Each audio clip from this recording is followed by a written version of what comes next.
Housewife's confession. When my mother-in-law crossed the line, in the heart of suburban Denver, Colorado, 32-year-old Melody Harrison thought she had found her perfect life. A loving husband, 2 beautiful children, and a comfortable home in the prestigious Willowbrook neighborhood. But when her domineering mother-in-law, Patricia Caldwell, moves in temporarily after a health scare, Melody's carefully constructed world begins to unravel. What starts as minor disagreements about household management escalates into a psychological battle that threatens to destroy her marriage, her relationship with her children, and her sense of self-worth. This is the raw, honest confession of a woman who discovered that sometimes the greatest threats to our happiness come from within our own family, and that finding the courage to set boundaries can mean the difference between losing yourself and reclaiming your life. And now, I'd love to hear from you. Tell me in the comments where you're watching from, and if my story touched your heart today. Don't forget to subscribe and hit the notification bell so you never miss the next confession. Give this video a like if it resonated with you, and share it with another woman who needs to know she's not alone. Together, our voices are stronger. Chapter 1. The Perfect Storm Brewing. The autumn wind carried the scent of dying leaves through Willowbrook's tree-lined streets as I stood at my kitchen window, watching the golden October light filter through our maple tree. My name is Melody Harrison, and at 32, I believed I had everything figured out. My husband Derek worked as a software engineer for a thriving tech company. Our 8-year-old daughter Sophia excelled in school, and our 5-year-old son Lucas filled our home with laughter and boundless energy. We lived in a beautiful 2-story colonial with a white picket fence, literally the American dream made manifest. The phone rang, piercing through my morning routine of packing lunchboxes and reviewing homework.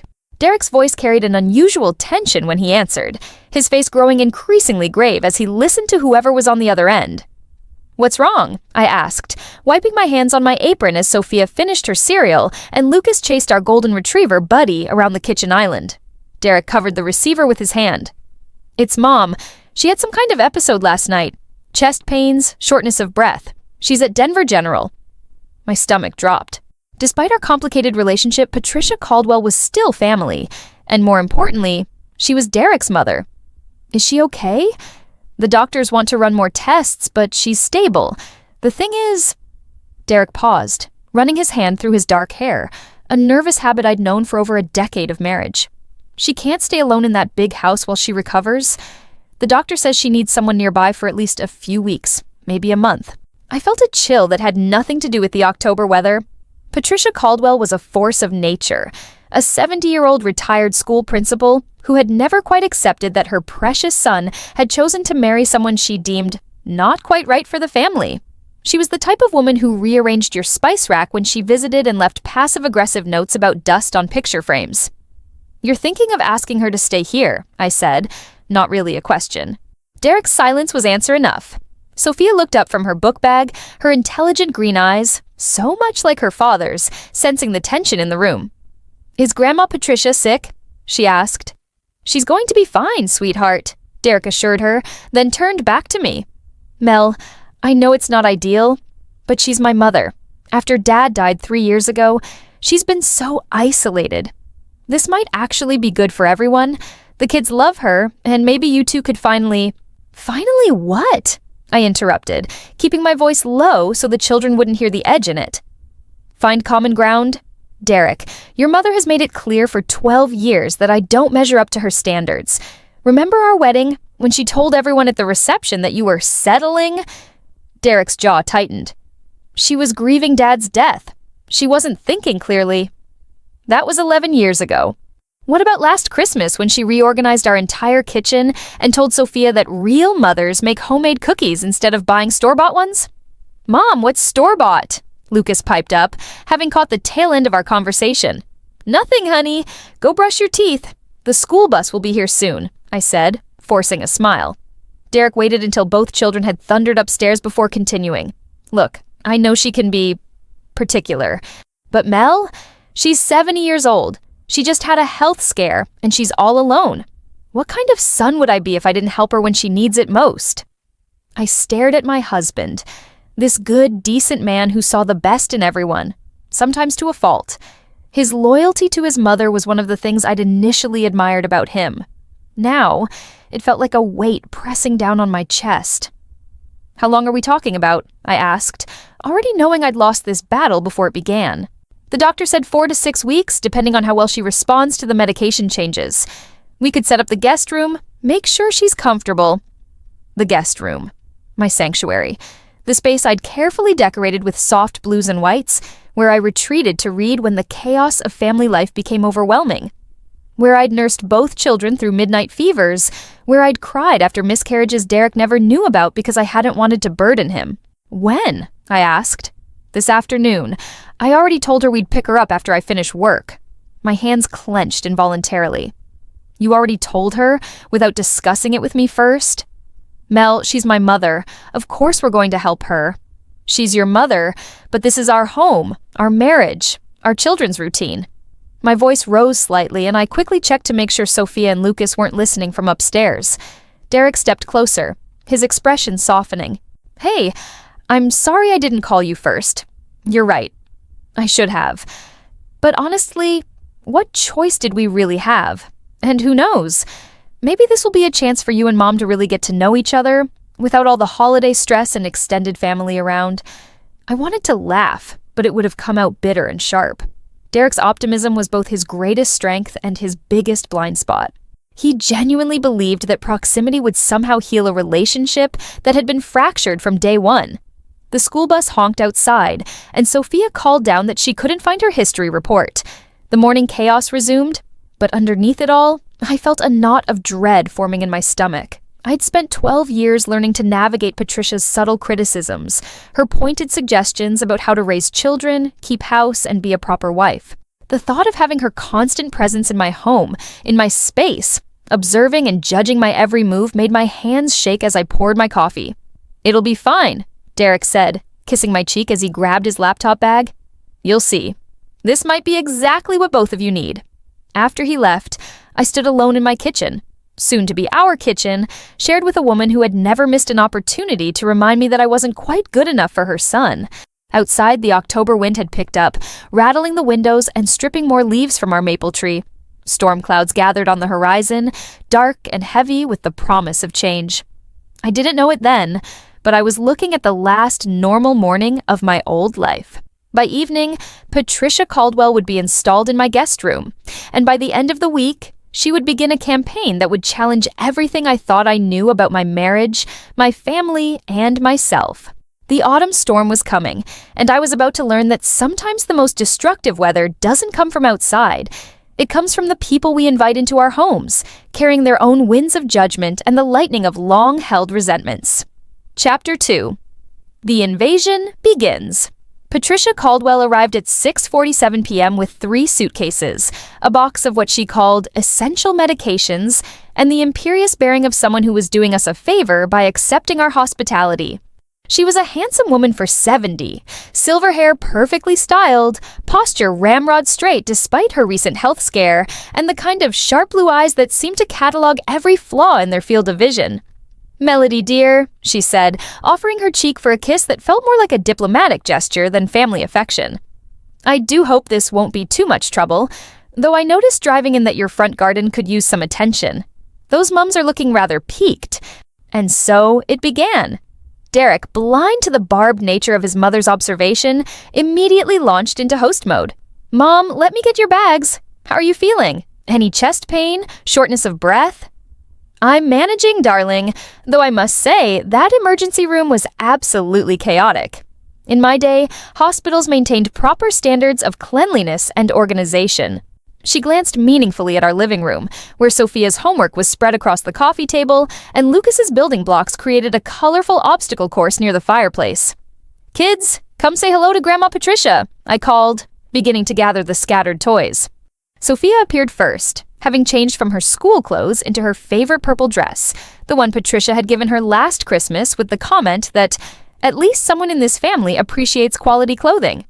"Hello, Grandma," Sophia said politely, accepting her grandmother's embrace. "There's my brilliant granddaughter. How are your grades, sweetheart? Still getting all A's, I hope?" "Mostly A's. I got a B+ on my last math test, but Mrs. Rodriguez said I'm improving." Patricia's eyebrows rose slightly. A B plus? Well, we'll have to work on that, won't we? Excellence is a habit, dear one. I watched my daughter's face fall slightly and felt the first spark of real anger. Sophia was a good student who worked hard and genuinely loved learning. The idea that a B plus was somehow disappointing made my mother's heart clench. Lucas bounded down the stairs at that moment, all 5-year-old energy and gap-toothed smiles. "Grandma, did you bring me anything?" "Lucas," I said quickly, "that's not how we greet people." Patricia's smile was thin. "It's quite all right, Melody. Children are naturally curious about gifts, though of course proper manners should come first." She turned to Lucas. "I did bring you something, young man, but first I'd like to see how nicely you can shake hands like a little gentleman." Lucas, bless him, straightened up and offered his small hand with exaggerated formality. "Hello, Grandma Patricia. Welcome to our house." "Much better.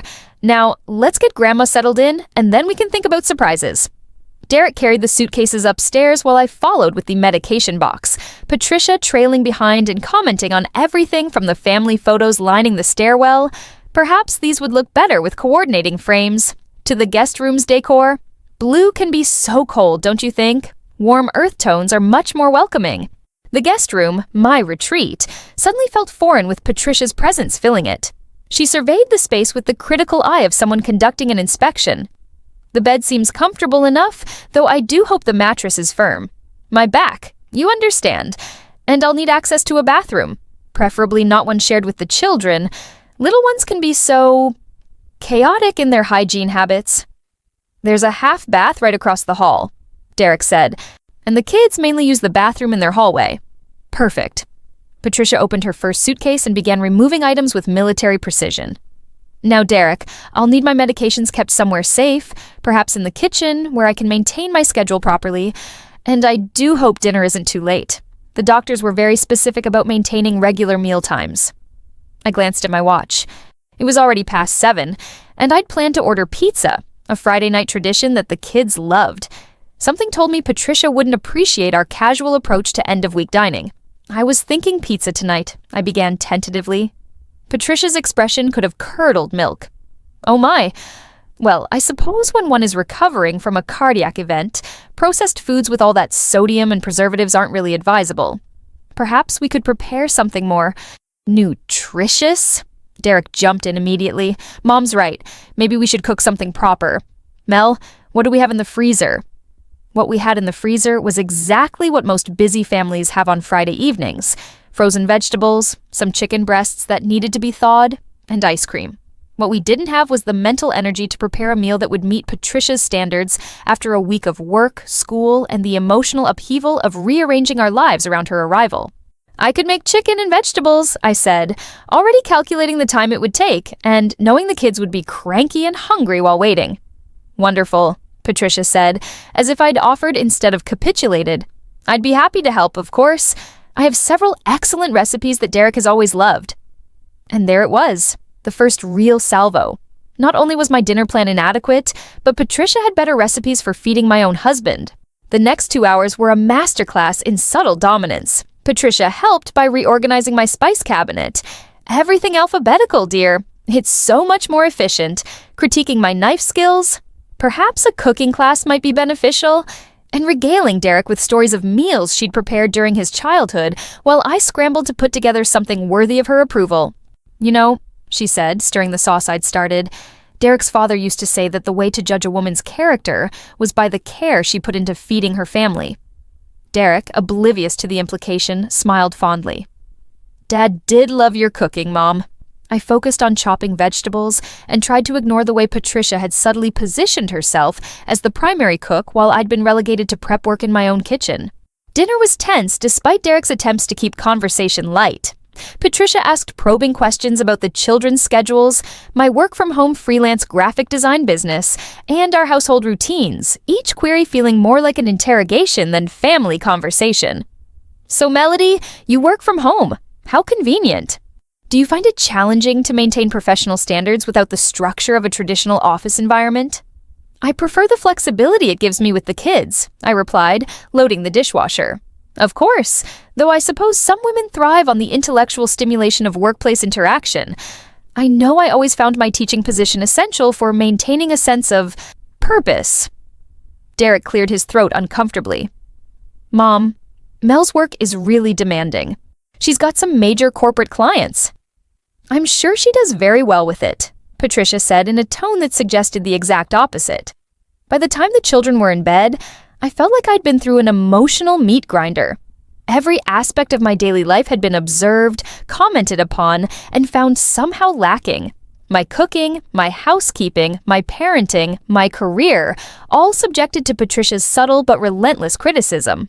I think that went really well, Derek said as we got ready for bed.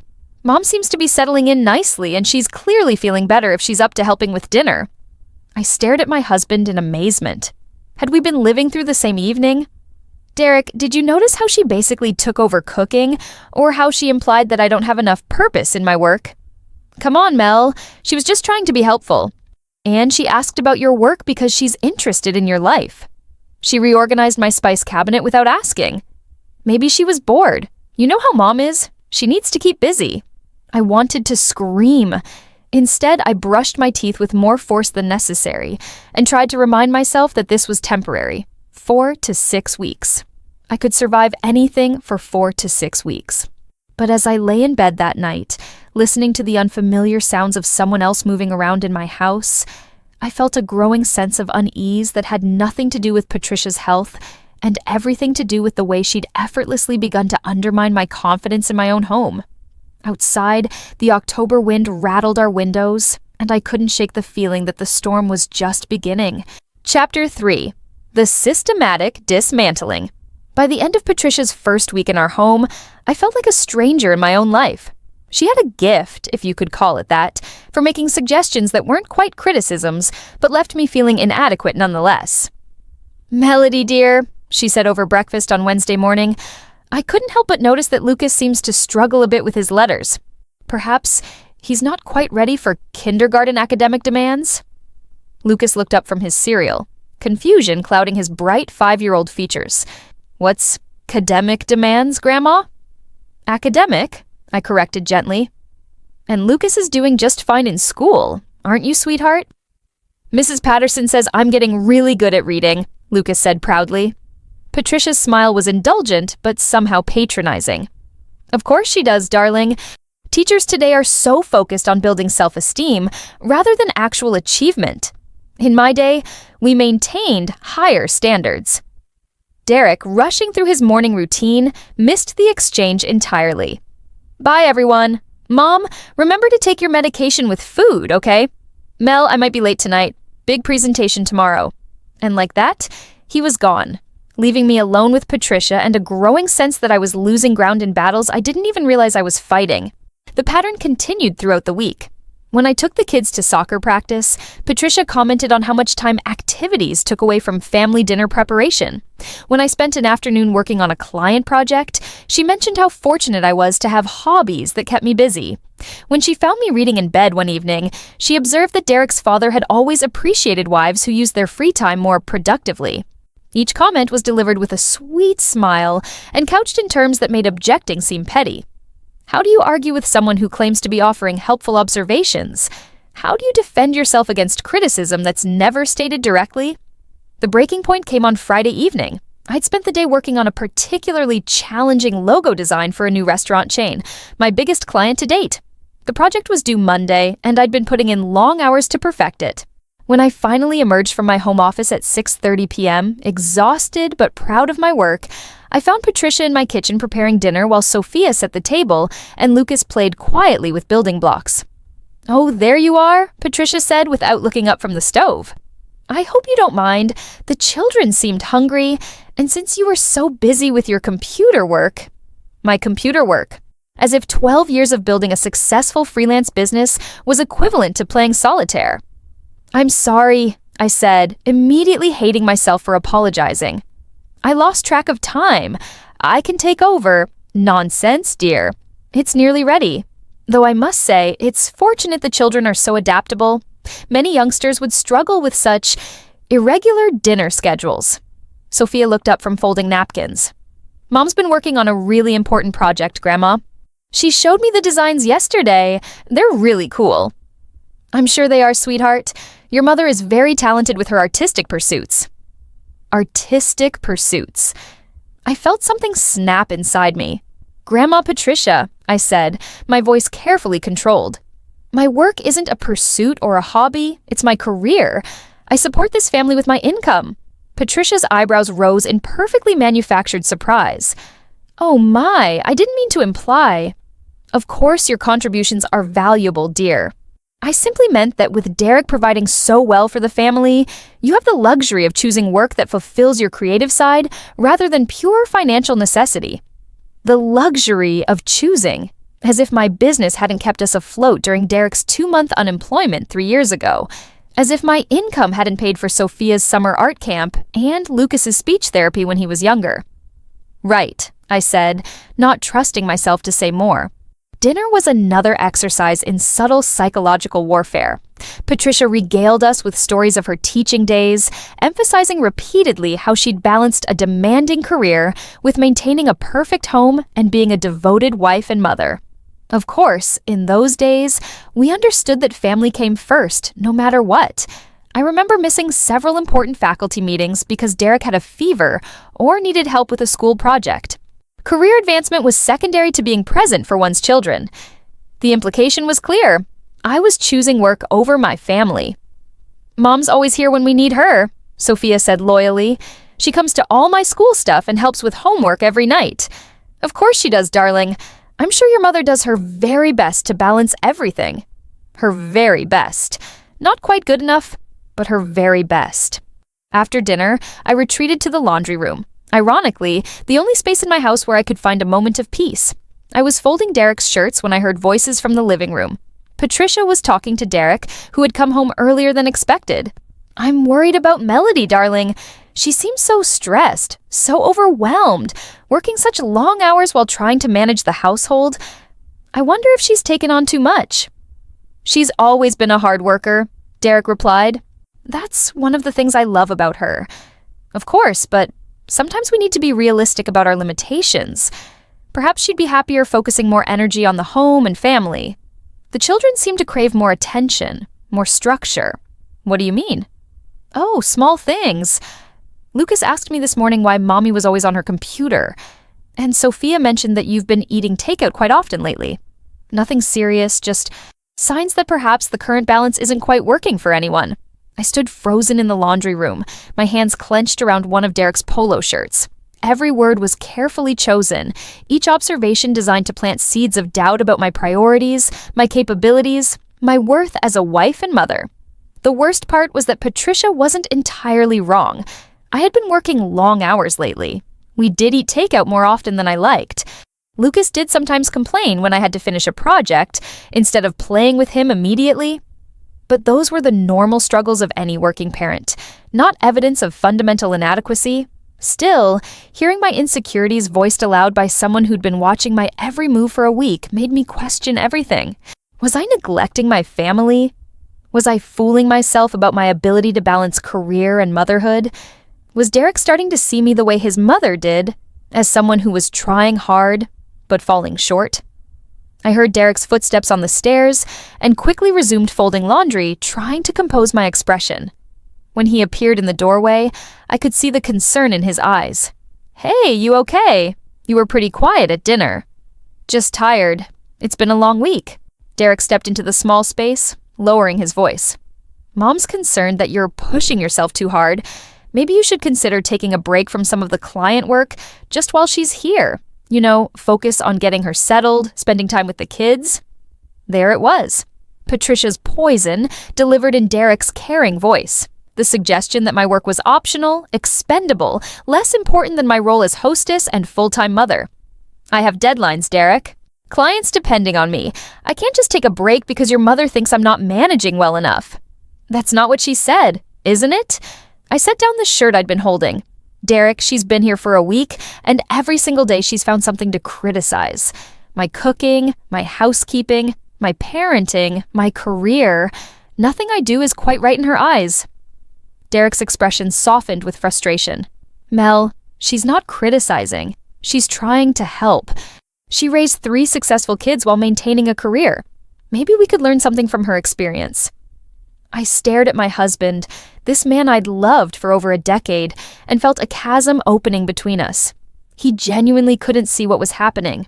Or worse, he could see it and didn't think it was wrong. Right, I said quietly. Of course. She's just trying to help. That night, I lay awake long after Derek's breathing had settled into the steady rhythm of sleep. Down the hall, I could hear the soft sounds of Patricia moving around in my guest room, my former sanctuary. And I realized that somewhere in the space of a week, I'd stopped feeling like the woman of my own house. Tomorrow would mark the beginning of Patricia's second week with us. As I finally drifted off to sleep, I couldn't shake the feeling that I was losing something essential about myself, piece by carefully orchestrated piece. The question was, how much of me would be left by the time she finally went home? Chapter 4. Finding My Voice. The revelation came on a Tuesday morning in Patricia's third week with us, and it arrived in the form of my 8-year-old daughter standing in my bedroom doorway with tears streaming down her face. "Mommy, am I stupid?" Sophia whispered, her voice breaking on the last word. I immediately pulled her into my arms, my heart racing. "Sweetheart, no. You're brilliant and amazing." "Why would you ask that?" "Grandma Patricia said I need to work harder on my math because B students don't get into good colleges. She said I need to be more like Daddy was when he was little. He always got A's." The protective fury that rose in me was unlike anything I'd ever experienced. Patricia had crossed a line I didn't even know existed, and in that moment, something fundamental shifted inside me. "Sophia, listen to me," I said, cupping her face in my hands. "You are smart, you are wonderful, and you are working exactly as hard as you should be. B's are good grades, and being 8 years old means you don't need to worry about college for 10 years. But Grandma said, Grandma was wrong." The words hung in the air between us, powerful and definitive. It was the first time I directly contradicted Patricia's authority, even to my own child, and it felt both terrifying and liberating. I spent the next hour reassuring Sophia, helping her see herself through my eyes instead of Patricia's critical gaze. When she finally went off to school with her usual bounce restored, I knew something had to change. I couldn't let this continue for 3 more weeks, not when it was affecting my children's sense of self-worth. I found Patricia in the kitchen, reorganizing my pantry with the methodical precision of someone conducting a military operation. "We need to talk," I said, my voice steadier than I felt. Patricia looked up from the canned goods she was arranging by height. "Of course, dear. Is something wrong?" "Yes, actually. Sophia came to me this morning in tears, asking if she was stupid because you told her B students don't get into good colleges." Patricia's expression didn't change, but I saw a flicker of something. Surprise, perhaps, that I was confronting her directly. I merely suggested that she apply herself more fully to her mathematics. Academic excellence is established early, and I'd hate to see her develop lazy habits. "She's 8 years old, Patricia. She doesn't have lazy habits. She has age-appropriate challenges with concepts that are perfectly normal for a 3rd grader." In my experience, in your experience, I interrupted, surprised by my own boldness. "You are teaching other people's children. These are my children, and I won't have you undermining their confidence or making them feel inadequate." Patricia set down the can of tomatoes she'd been holding, and for the first time since she'd arrived, I saw her carefully constructed composure slip slightly. "I see. And I suppose you feel I've been undermining your confidence as well?" The question hung between us like a challenge. This was my moment. I could back down, apologize, smooth things over as I'd been doing for 3 weeks. Or I could tell the truth. "Yes," I said simply. "I do." Patricia's eyebrows rose. "I'm sorry you feel that way, Melody. I've only been trying to help, offering suggestions based on years of experience managing a household and raising children. Except your suggestions always come with the implication that I'm doing something wrong. My cooking isn't nutritious enough, my housekeeping isn't thorough enough, my work schedule isn't family-focused enough, my children aren't disciplined enough. Nothing I do meets your standards, and frankly, I'm tired of feeling like a failure in my own home. That was never my intention." "Maybe not consciously," I said, feeling stronger with each word. "But the effect is the same. You've been here for 3 weeks, and in that time, you've criticized nearly every aspect of how I run my household and raise my children. And now you've moved on to making my 8-year-old daughter question her intelligence." Patricia straightened to her full height, her blue eyes flashing with something between anger and indignation. "I find it interesting that you're so defensive about constructive feedback. Perhaps that defensiveness itself suggests there's some validity to the observations." It was a masterful manipulation, turning my legitimate complaints into evidence of my own inadequacy. 3 weeks ago, it would have worked. I would have doubted myself, apologized, promised to try harder to meet her impossible standards. But something had changed. Maybe it was seeing my daughter's tears, or maybe it was simply reaching the breaking point after weeks of constant judgment. Whatever it was, I found myself responding with a clarity I'd never possessed before. "No, Patricia, my defensiveness suggests that I'm a human being who doesn't appreciate being systematically torn down in her own home. And if you can't see the difference between constructive feedback and constant criticism, then we have a bigger problem than I thought." The kitchen fell silent except for the hum of the refrigerator and the distant sound of our neighbor's lawnmower. Patricia and I stared at each other across my reorganized pantry, and I realized this was the first honest conversation we'd ever had. "I think," Patricia said carefully, "that we both need some time to reflect on this conversation." "I think," I replied, "that what we need is some clear boundaries about how we're going to coexist for the next 3 weeks. Patricia's mouth tightened. "Boundaries. Yes, you're welcome in our home, but you're not welcome to criticize my parenting, my housekeeping, my career, or anything else about how I choose to live my life. You're especially not welcome to make my children feel bad about themselves. And if I can't agree to such restrictions..." The question was clearly meant to call my bluff. Patricia expected me to back down, to choose peace over confrontation, to prioritize Derek's feelings over my own well-being. Instead, I took a deep breath and made a choice that 3 weeks ago would have been unthinkable. "Then you'll need to make other arrangements for your recovery. This is my home, these are my children, and I won't sacrifice their emotional well-being or my own mental health for the sake of keeping everyone comfortable." Patricia stared at me for a long moment, and I saw her recalculate. Perhaps for the first time, she was seeing me not as Derek's inadequate wife who could be easily managed, but as a woman with her own strength and her own limits. "I see," she said finally. "And what does Derek think of these boundaries?" It was her final card.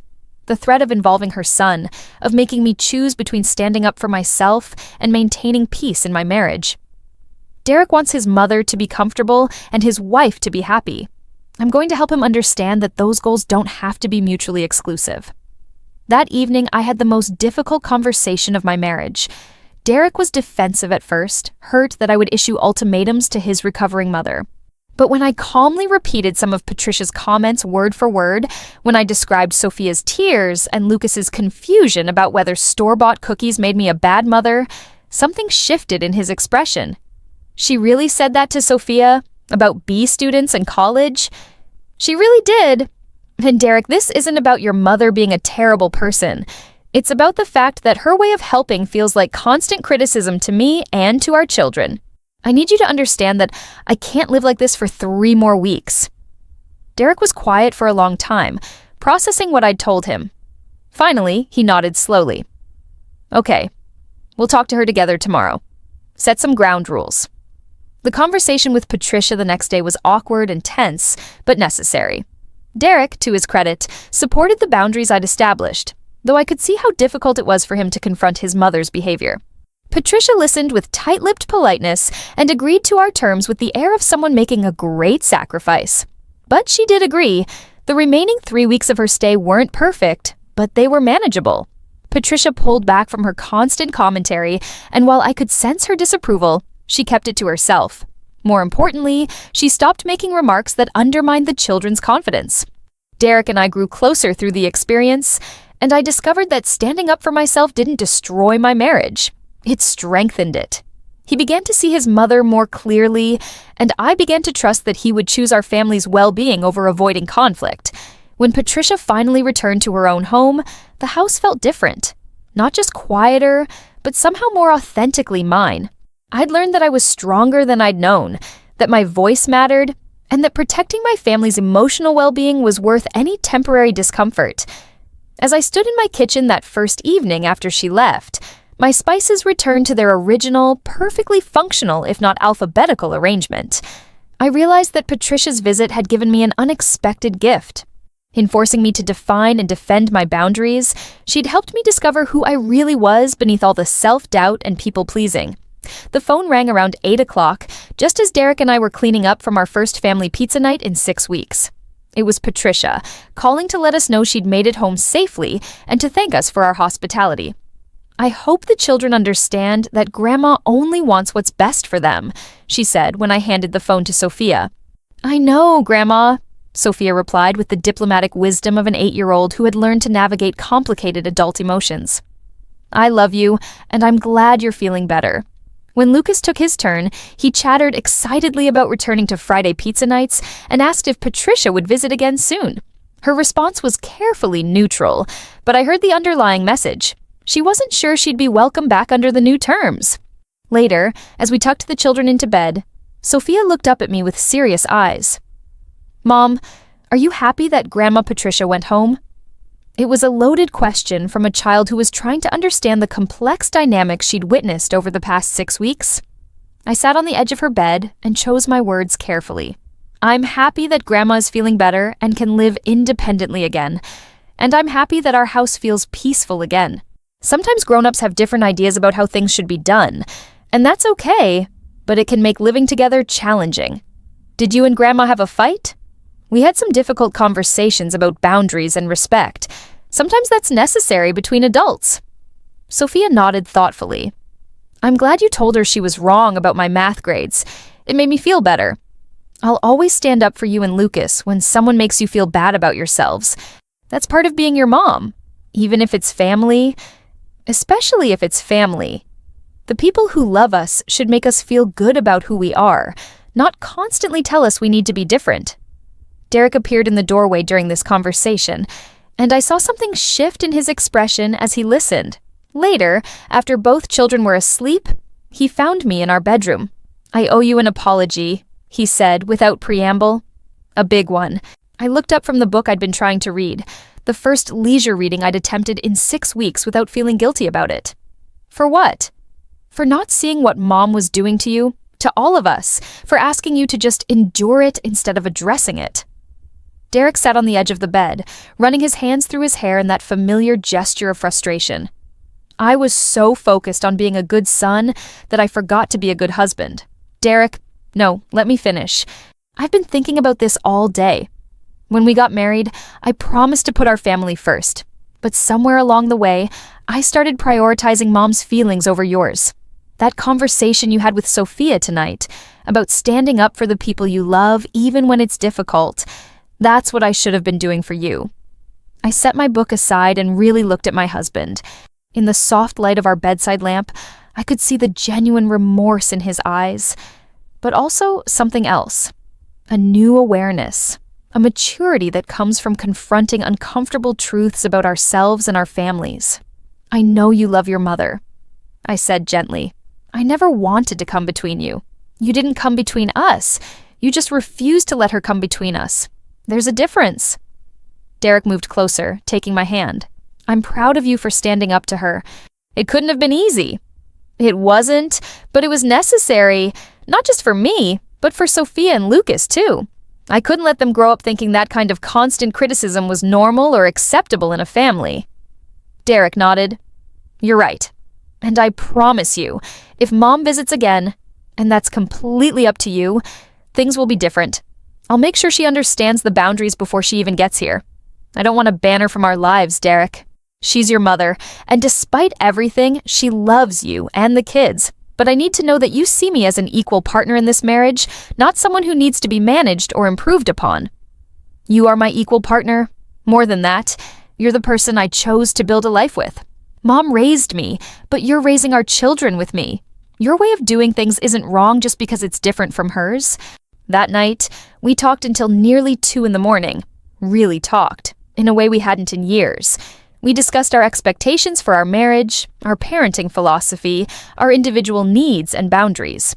It was the kind of conversation that probably should have happened years ago, but sometimes it takes a crisis to create the space for that level of honesty.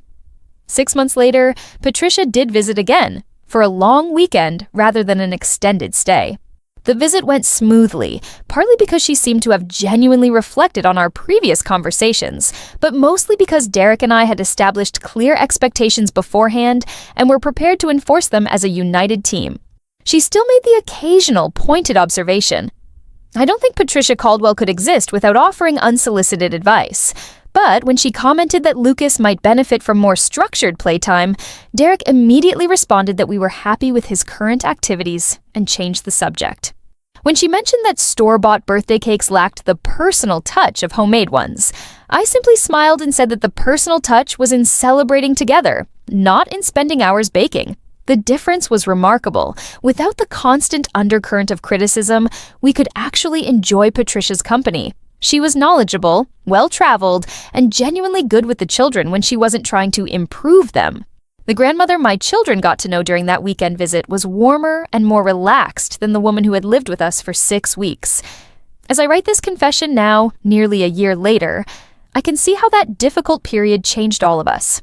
Derek learned to balance loyalty to his mother with loyalty to his wife and children. Patricia learned that her way wasn't the only way, and that her grandchildren could thrive without constant correction. The kids learned that it's okay to set boundaries with people you love, and that standing up for yourself doesn't mean you stop caring about others. But perhaps most importantly, I learned that I was stronger than I'd ever imagined.